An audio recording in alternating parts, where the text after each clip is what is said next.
You only have to say the underarm incident and every dedicated cricket follower knows exactly what you mean.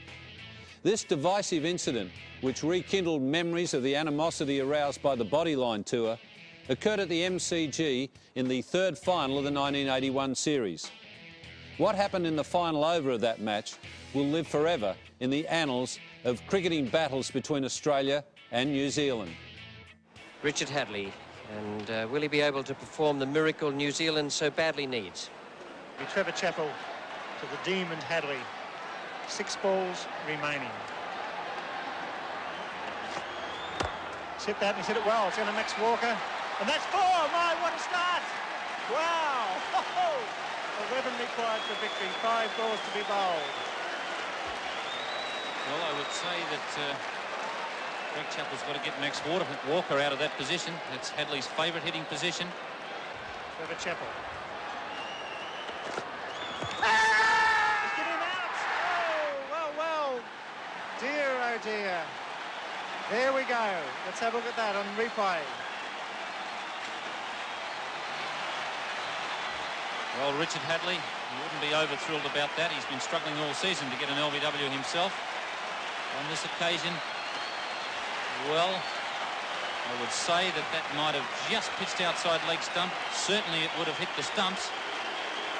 But I think that Richard Hadlee could justifiably feel a little bit annoyed at that decision, particularly with all the troubles that he's had getting an LBW himself. Richard Hadlee, LBW to Trevor Chappell for 4. New Zealand 7 for 225. 4 balls remaining. 11 runs required for victory. Possibly the best they could hope for would be a draw, 2 4s and a 2. Smith not a big hitter. And really it's unfortunate that Edgar's not on strike. Well, I'd have to disagree with Smith not being a big hitter. I saw him hit an awful big 6 off Dennis Lilly at the Sydney Cricket Ground. But it's a very tight situation for him. Young cricketer. International experience, not great. He's up against a bowler who is also not greatly experienced in international cricket. A lot of pressure out there. Fieldsman everywhere. He's hit it well. Go for 2. And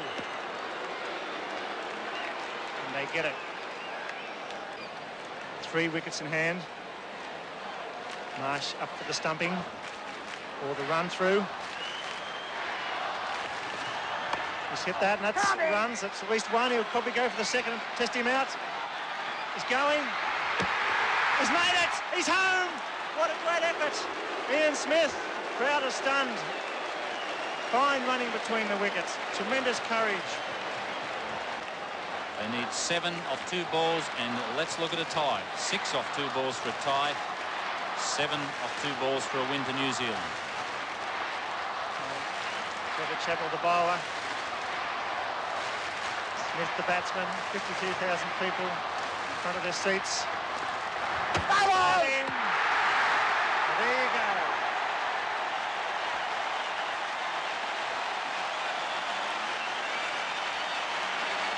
Trevor Chappell, short of the length. Trevor Chappell coming on to bowl the last and vital over. Put away for 4, and he's picked up 2 wickets. Trevor Chappell slamming that one in short of the length. It doesn't bounce very high, and that's what's beaten Ian Smith. The fact that it's kept a little bit low. He was hitting across the line, looking for the big hit over mid-wicket. It's gone underneath his bat and just hit about just under halfway up the stumps. Ian Smith is out, bowled Trevor Chappell for 4. 8 down for 229, and New Zealand's only hope now is a 6 off the last ball for a tie.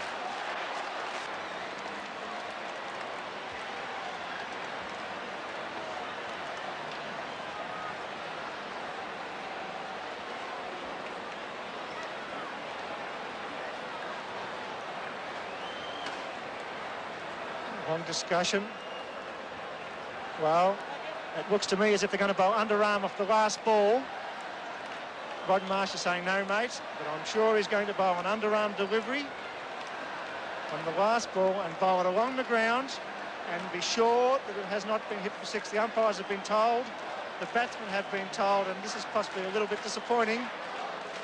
Let's make sure it is an underarm, but I've got the feeling as a big ex-Victorian skipper, they're going to bowl an underarm. Have you ever believed it? That's a disappointing finish. Disappointed Brian McKechnie, the crowd boo. And it's all over. After 50 overs, New Zealand 8 for 229. Well, that's disappointing. Bruce Edgar saying, what's going on? I'm very disappointed, Bruce Edgar. At the moment, Power's coming onto the field. Now, one of the New Zealanders are disappointed, and none of them more disappointed than their skipper, Geoffrey Howe. There he is now, talking with the two umpires Cronin and Weezer, and I know exactly the reason he's out there. He's played his cricket over in the United Kingdom with Surrey for a number of years, and the Benson and Hedges domestic competition there is a series of rules designed to make the game flow freely and to avoid incidents such as the one that happened here today. Now, there is the relevant rule on page 2, and it says that no bowler shall be permitted to bowl underarm, and that's what Geoffrey Howe is out there talking to them about. It is not in the Australian Benson Hedges World Series Cup rules because the administrators didn't put it in. I hope they put it in by tomorrow morning, otherwise there'll be a lot of criticism for what was a disgraceful performance out there today. The other thing is that the reason it all happened, in my opinion, is that the captain got his sums wrong. Now, from over number 42, we were saying in the commentary box that he'd made a nonsense of it and that he was going to be in trouble having Lilly bowl the 50th over, which was the ideal thing to do. You must have your best bowler bowl the 50th over. And Lilly, Marsh and Greg Chappell and Hughes were there counting on their fingers trying to work out who should bowl 46, 7, 8, 9 and 50. As it turned out, the sums were done so badly that Trevor Chappell was left to bowl the 50th over, and that's how it all happened. It was panic stations, and then when McKechnie had to hit a 6 off the last ball, just to tie, mind you, not to win, just to tie, then the panic became real, and they made certain that New Zealand couldn't tie the match. Now, everyone around Australia will have their own ideas on that, and we always get letters and phone calls about different things that happen, so I don't expect anyone to agree with me. I don't expect that you'll get more than 50% agreement on anything. Let me just tell you what I think about it. I think it was a disgraceful performance from a captain who got his sums wrong today, and I think it should never be permitted to happen again. We keep reading and hearing that the players are under a lot of pressure and that they're tired and jaded and perhaps their judgment and their skill is blunted.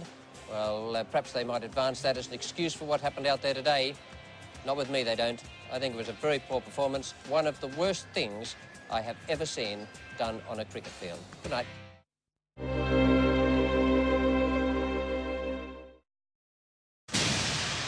This has been another presentation of Nine's Wide World of Sports.